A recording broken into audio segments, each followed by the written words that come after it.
On today's episode, we're going to be talking about the Gray New Deal, breaking down a new book called Work, Retire, Repeat. And we're going to talk about why this concept of the Gray New Deal is popping up, give you some takeaways from this book. Some of them include the inadequacy of advising older adults to simply work longer, the lack of retirement savings among a significant portion of Americans, and the necessity for systemic changes to ensure dignified retirement for all. Should be an interesting conversation. We're going to get Janine's thoughts and opinions on some of the key takeaways in this book and why some of these lessons might be important for you to understand and perhaps embrace or reject. We'll talk about it all coming up on today's episode, so stay tuned.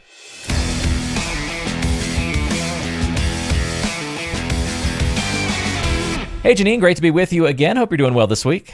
Good, doing great. You know, there's always these challenges as you get older. So Yeah. you young whippersnappers haven't faced them yet. I mean, I feel bad for you guys because everything coming out these days is gray something, and that can't be fun to be included in that all the time, right? We talked about the gray divorce on a previous episode. Now we've got the Gray New Deal. I mean, let's pick another adjective, right? Yeah. Nonetheless, we're talking about seniors and trying to retire with dignity. And this economist came out with this book, and Yahoo did an article about it, did an interview with the author, and kind of published some of these takeaways. We're going to link to that in the description of today's show if folks want to go check it out and read a little bit more about this book. But thought it'd be interesting if we just kind of broke this down on the episode today, Janine, and just give some high-level thoughts that you might have on some of the big takeaways here. You know, there's a sense that for a lot of people that the 401ks haven't worked, the savings plans haven't worked. When you start looking at the numbers, the thing you have to keep in context is the demographics. Which demographic are we speaking about? Blue collar workers, especially those that, it's a lot of men, but, that do physical jobs, at some point your body kind of wears out. So working longer, and that's one of the premises of the article, is that maybe you should consider working longer.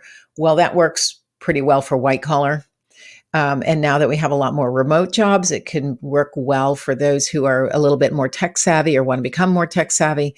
Blue collar workers and I'm not saying they're not tech savvy, but it's a different, it's a complete career shift. So if you were going to work longer, you'd have to go learn some tech and to be able to, get hired in that capacity. So what's happened when you look at the average payout for Social Security, it's like $1,200 a month. That's poverty. So if you have not saved enough, you're living, below the line, if you will, which I believe the poverty level now is about 35,000. Yeah. One of the other premises of the book is, should there be some social contract? Because Social Security is not working. Well, we used to have, 50 years ago, 40 years ago, we had 15 workers paying into the system for every person on retirement. Well, now it's basically 2 to 1. Now that may increase, but you have to have an economy that's growing to create jobs that people are going to work at to pay into the system. And there, we can go back and forth on the numbers on that and how that is or is not working. So it is a challenge. I don't know that there should be a government answer to this, because Social Security, while consistent, the government giveth, the government can taketh away. And that's what everyone's afraid of come 2030, 2035, is Social Security is going to be cut back because we're not funding it enough. That's a decision Congress makes. So you might get on the horn and talk to your congressman about how this is going to plan or work out.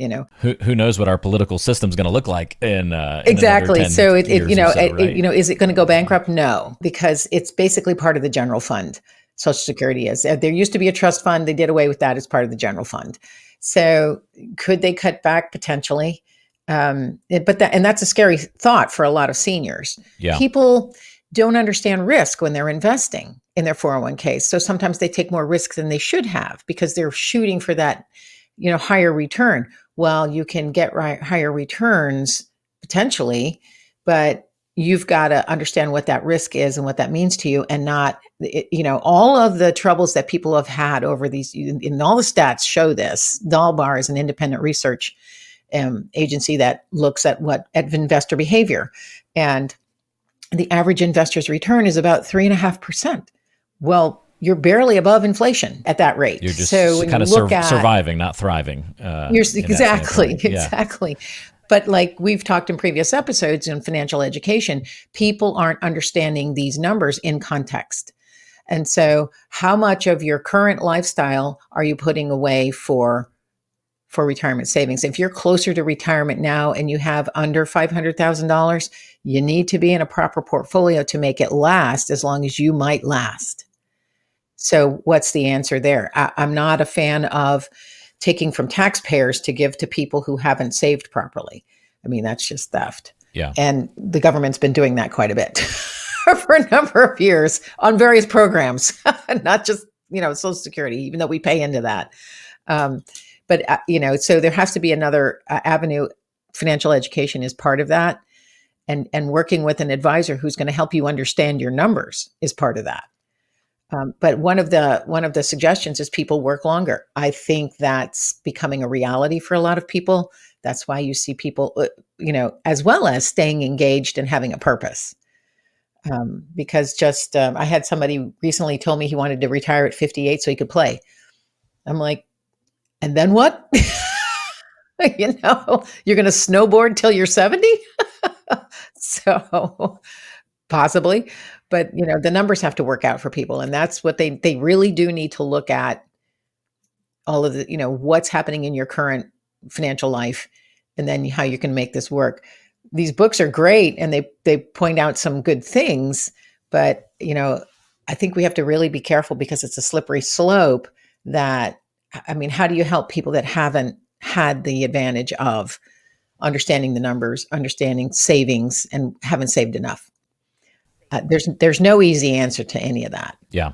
It's interesting. So Teresa, and I'm going to butcher the last name here probably, but Ghilarducci, perhaps, something along those lines, is the labor economist who wrote this book and is interviewed in this article. And she really emphasizes that, hey, previous books and previous work that I've done has really been focused on how to save for retirement and prepare for retirement. She is taking much more of a policy look in this book. And you're absolutely right. Her number one takeaway, as identified in this article, is that working longer is not the solution, and that we need to totally switch up what's happening to Social Security. And that she really emphasizes here that I'll kind of just quote from the article here, Janine.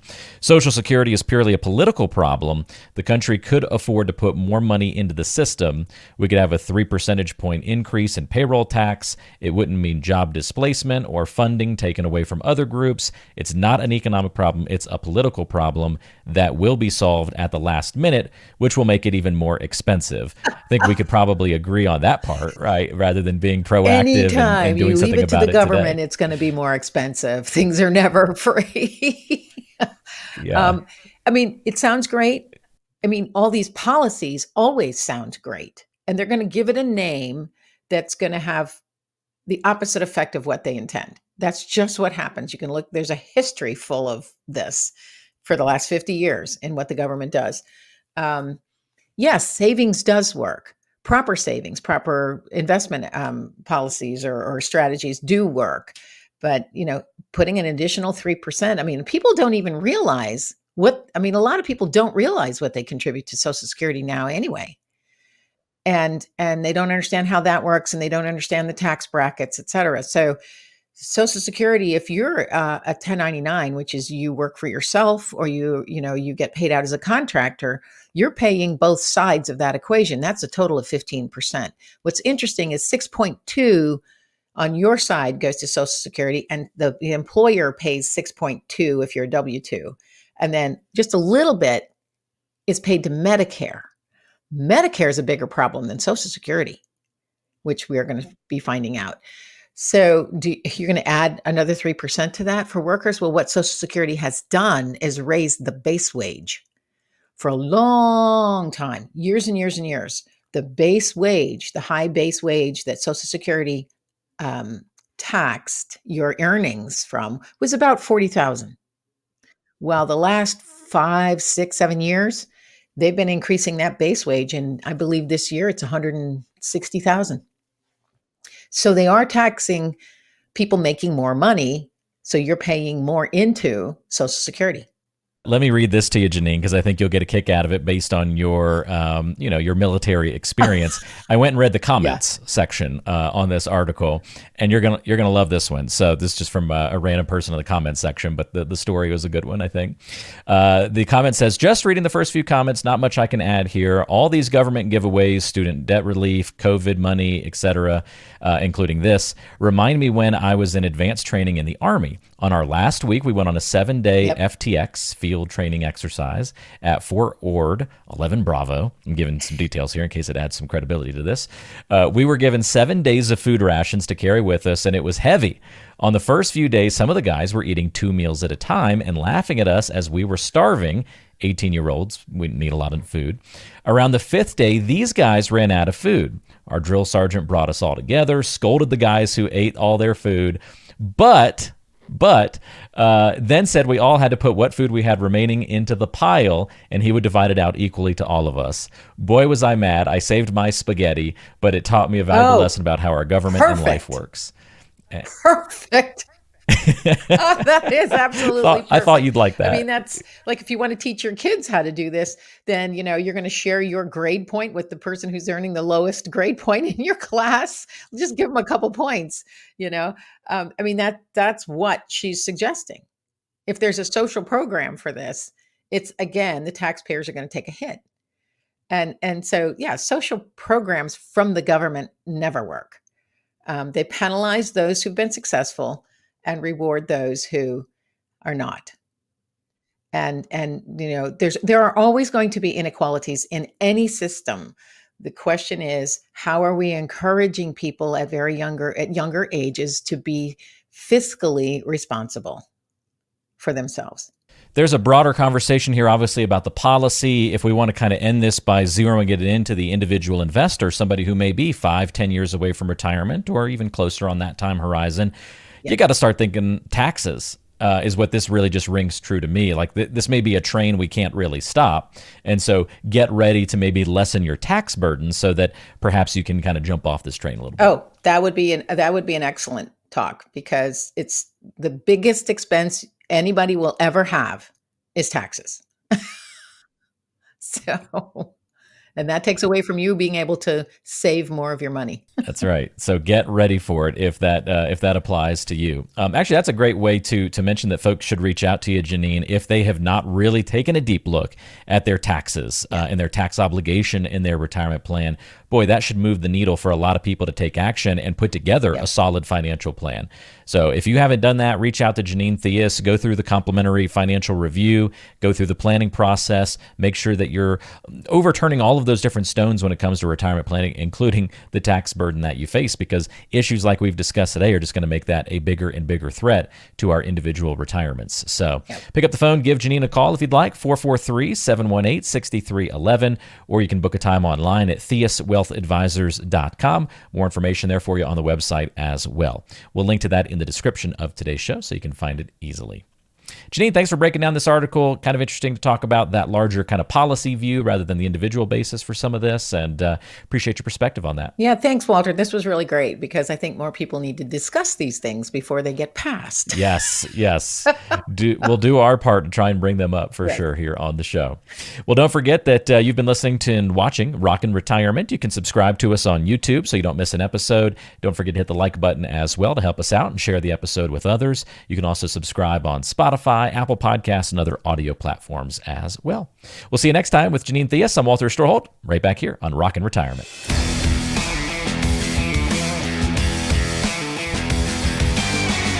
Information is for illustrative purposes only and does not constitute tax, investment, or legal advice. Always consult with a qualified investment, legal, or tax professional before taking any action.